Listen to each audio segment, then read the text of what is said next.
These are the section 8.3 notes from pre-calculus. We're going to be dealing with complex numbers. You dealt with this back in Algebra 2, and we also have talked about it a little bit in this class. So with complex numbers, at this point in time, you know one way to write complex numbers. And the general form for that is x plus yi. In Algebra 2, you may have called it a plus bi. And this is standard form or rectangular form. But we're going to deal with x plus yi just because I want you to see the relationship between x and a, y, and b. That's the same as the x coordinate and the y coordinates of a point. Okay, so for example, if we had a complex number 3 plus 4i, the real part would be 3 and the imaginary part is 4. We can graph that thing, which I'll show you here in a moment, but our goal is to convert this rectangular form of a complex number to a polar form, a different form, trig form, that we're going to learn about here in just a moment. Okay, so we have several goals for today in this lesson. One of our goals is to convert a complex number from rectangular form to polar form, and then also go the other direction. So go from polar form to rectangular form or standard form. We want to plot points in the complex plane. This is easy stuff. This is just like plotting a point on the xy coordinate plane. We want to find products and quotients of complex numbers. We want to multiply them together and divide them. We also are going to use de Moivre's theorem, which is a theorem that we use when we are trying to raise complex numbers to powers. This is a very likely EOC question, and I would highly urge you to pay special attention to that section. Okay, and then the last thing we're actually going to omit, and that's finding roots of complex numbers. There's no reason for us to do that in this class. Okay, so first thing we want to do is recall the standard form of a complex number. That is x plus yi. X and y look just like they would on a standard plane, but we call this the complex plane because we're really graphing real and imaginary parts. Okay, so the first example here, 3 minus 4i. If we wanted to plot that complex number on the complex plane, we're going to treat 3 like x and negative 4 as y. So we're going to go to the right 3 units and down 4 units and put a point, and there is the point 3 minus 4i. The other guy, negative 5 plus 6i, is going to go to the left 6 units, to the left 5 units and up 6 units. 1, 2, 3, 4, 5. 1, 2, 3, 4, 5, 6. And put a point. And that is negative 5 plus 6i.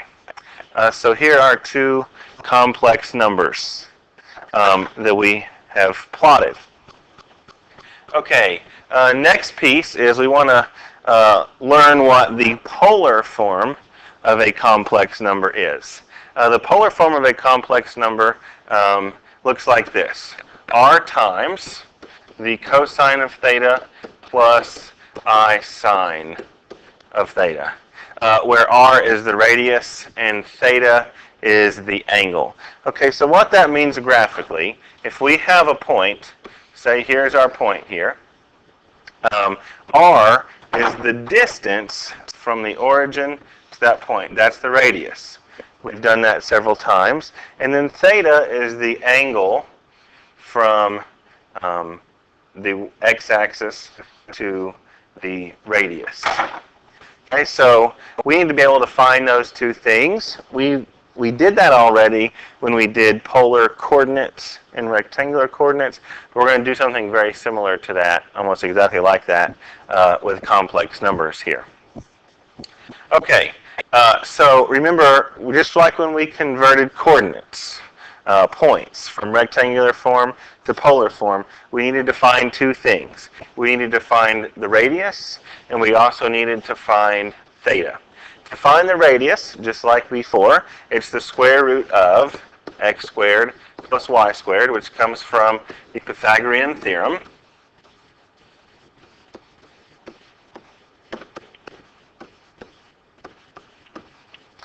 And then to find theta, just like before, it's the tangent inverse of y over x. But depending on the quadrant that it's in, we may have to add 180 degrees. And we're going to have to do that when we are in quadrants 2 and quadrants 3. Because the range of tangent inverse does not give us any angles in quadrants 2 or quadrants 3. Okay, so let's look at this complex number here, radical 3 minus I, and let's see if we can convert this thing, which is in rectangular form, to polar form. So the first thing we need to find is r. To find r, that's the square root of x squared plus y squared, which is the square root of, here is our x, and our y in this situation is an understood -1. Okay, so x squared, so that's the square root of 3 squared plus -1 squared, which is the square root of 3 plus 1, which is the square root of 4, which is 2. So our radius in this situation is 2. Okay, so now to find theta, let's first think about which quadrant this point is in. So if we try to sketch a little graph, the x value is positive, the y value is negative. So we're looking somewhere over here is our point, which is in the fourth quadrant. When we do tangent inverse for this, it's going to give us an angle in the fourth quadrant, but it's going to give us the angle as a negative angle. So we need to fix it so that it is a positive angle, and we can do that by adding 360. Okay, so what we're going to do to find theta is we're going to do the tangent inverse of y over x, which is the tangent inverse of -1 over radical 3. Okay, so two ways we can go about this. We know some tangent values for different angles, and in fact this is one of the nice pretty ones that we know. If we were to rationalize the denominator here, this is the same thing as the tangent inverse of negative radical 3 over 3. Okay, negative radical 3 over 3 happens in two places.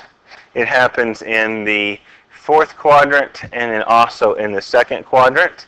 But obviously the angle that we're interested in happens in the fourth quadrant. Okay, so if you actually go to your calculator and you type in tangent inverse of radical 3 over 3, which I will do here with you.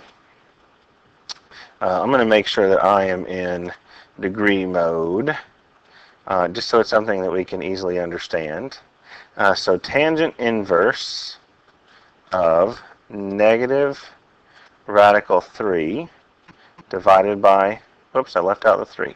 Negative radical 3 divided by 3 is -30. So this is an angle that is -30 degrees. -30 degrees.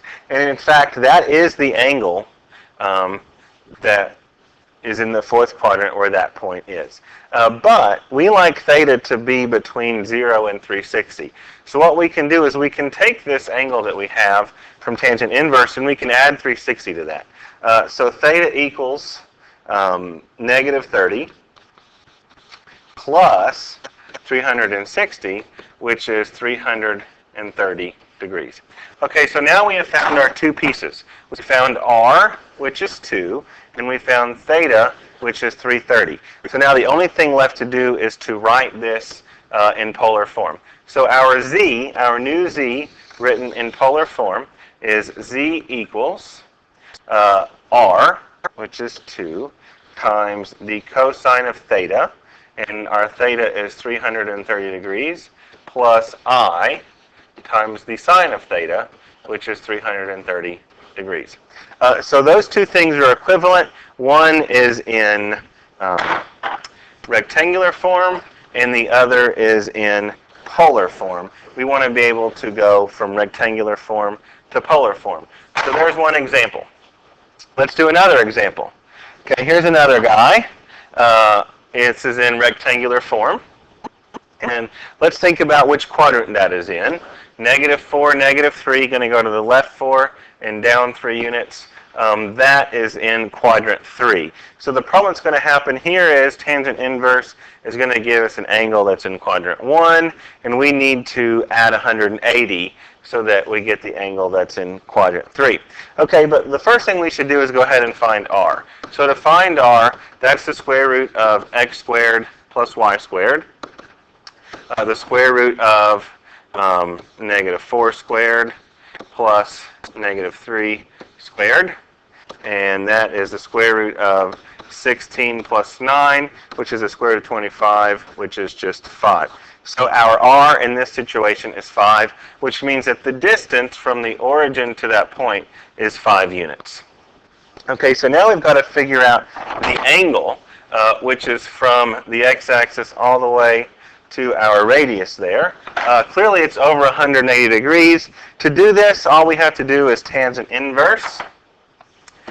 So tangent inverse of y over x is tangent inverse of -3 over -4.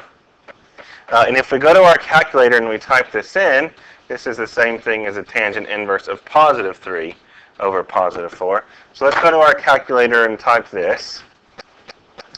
And I'm in degree mode still. So tangent inverse of 3 divided by 4, and we get an angle, and that angle is 36.87. 36.87.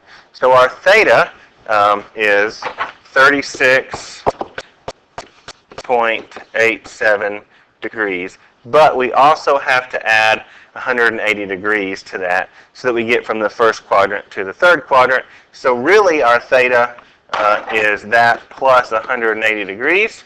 So theta is 216.87 degrees.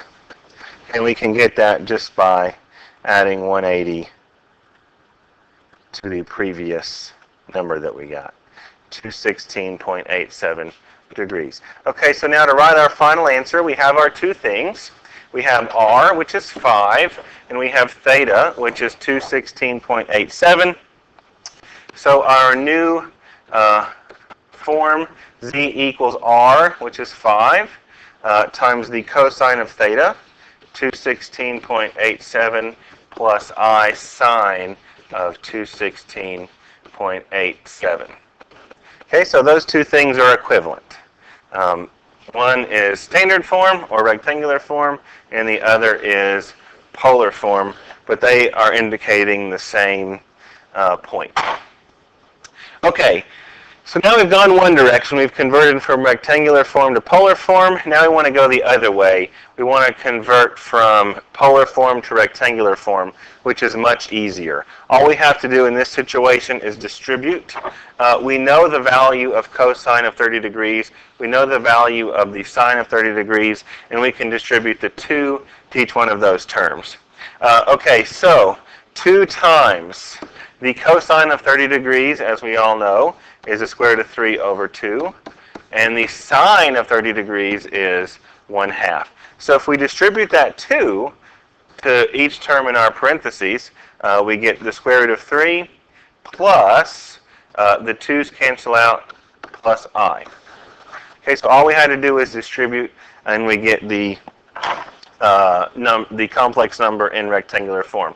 We can do the same thing in this one, except we don't know the exact value of the cosine of pi over 7. That's not one of the nice pretty ones that we can evaluate without the calculator. So we have to go to our calculator, and since this is in radians, we need to put our calculator in radian mode. And let's go ahead and calculate what is the cosine of pi over 7. So the cosine of pi over 7 is 0.901. Okay, so 0.901. So we've got z equals the square root of 7 times 0.901 plus I times, in the sine of pi over 7. Let's see, the sine of pi over 7 is 0.434.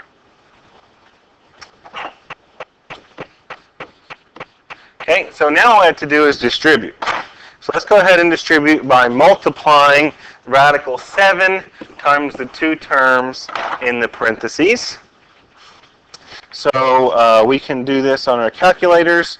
So the square root of 7 times 0.901 is 2.38. And then let's go ahead and do the other one, the square root of 7 times 0.434, and we get 1.48. So if we simplify this, 2.384 is the first term. 2.384 plus, and the second term was, let's see, got to get my calculator pulled back up here. The second term was 1.148, so plus 1.148i. Okay, so we have converted from polar form to rectangular form simply by distributing.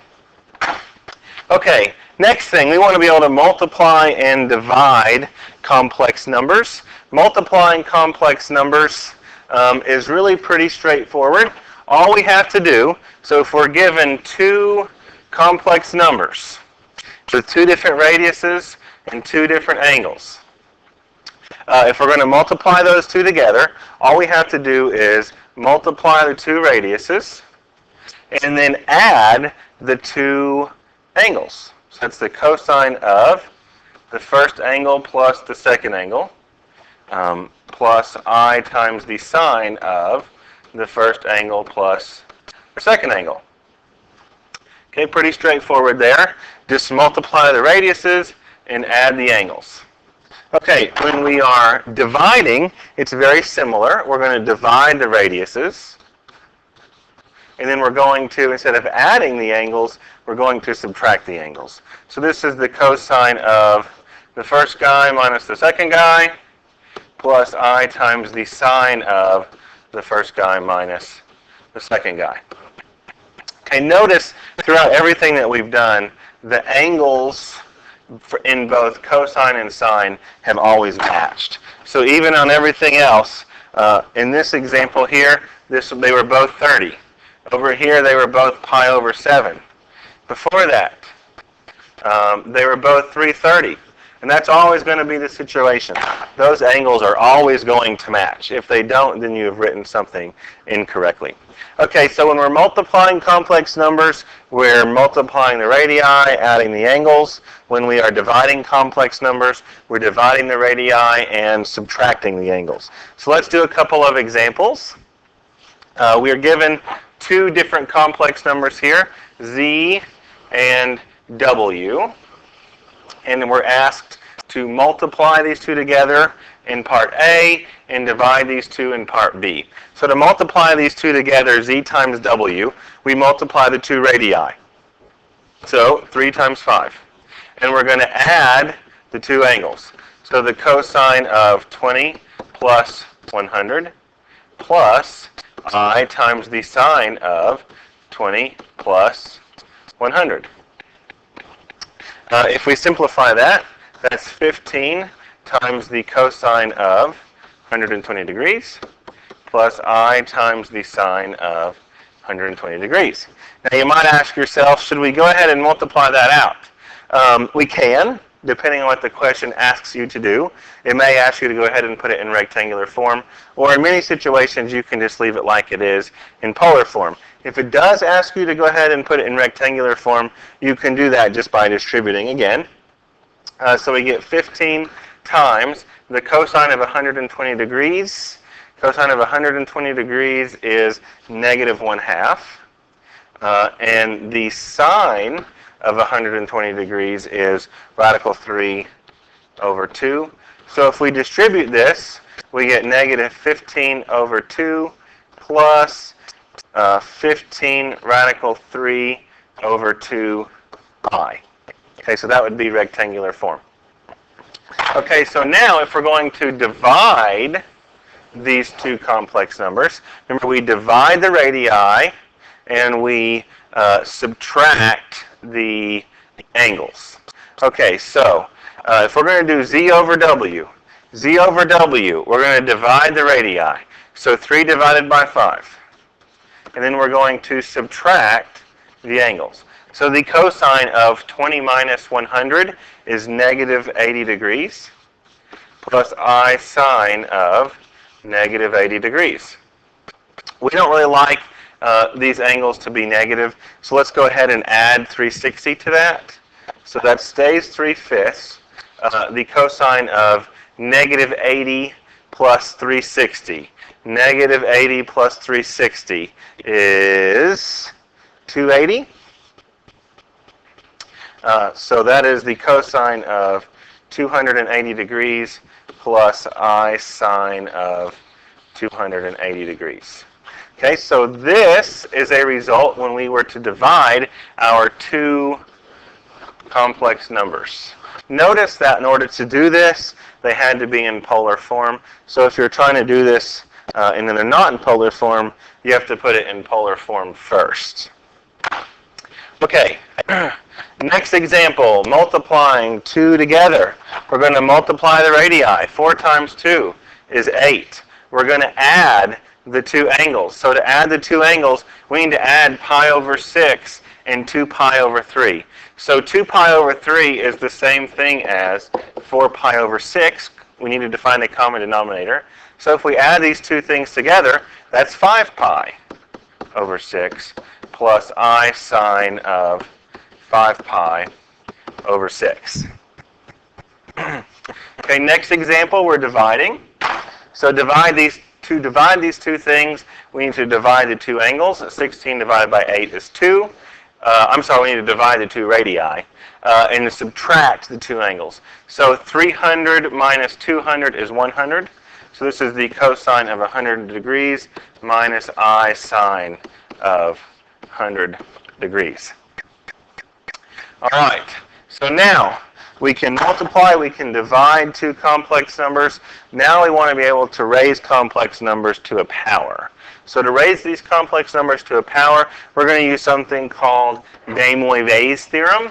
De Moivre's theorem is something that likes to show up on EOCs, so I highly recommend that you pay close attention to this.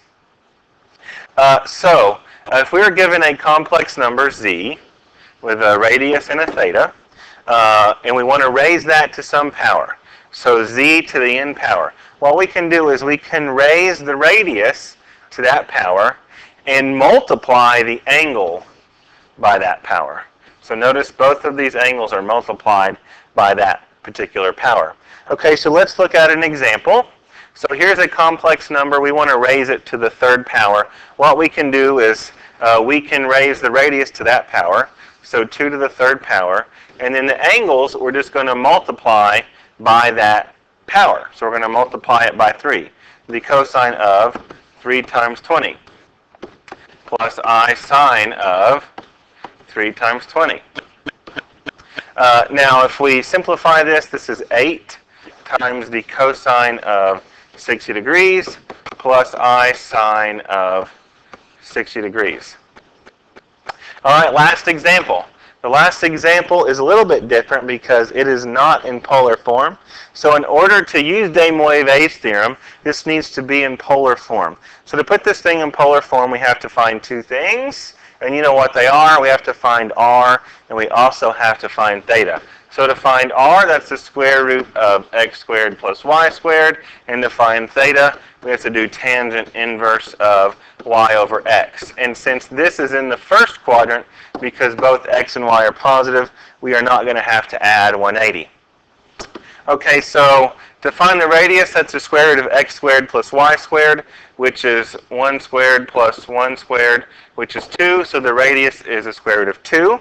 To find theta, we do tangent inverse of y over x. So we're doing the tangent inverse of 1 over 1, which is the tangent inverse of 1. And the tangent inverse of 1 is pi over 4, or 45 degrees. Okay, so now we're going to take this complex number and we're going to write it in in polar form. So r is radical 2 times the cosine of theta, and theta is pi over 4 plus I sine of pi over 4. So now the question, though, asked us to raise it to the 5th power, so we're going to raise this thing to the 5th power. Okay, so to simplify that, we're going to raise the radius to the 5th power. So this is radical 2 raised to the 5th power. And we're going to multiply the angle by the power times the cosine of 5 pi over 4 plus I sine of 5 pi over 4. And that's it. So to use de Moivre's theorem has to be in polar form. Convert to polar form first, and then apply de Moivre's theorem. And we will talk about any questions that you might have in class tomorrow. Thank you for listening to this 27-minute video.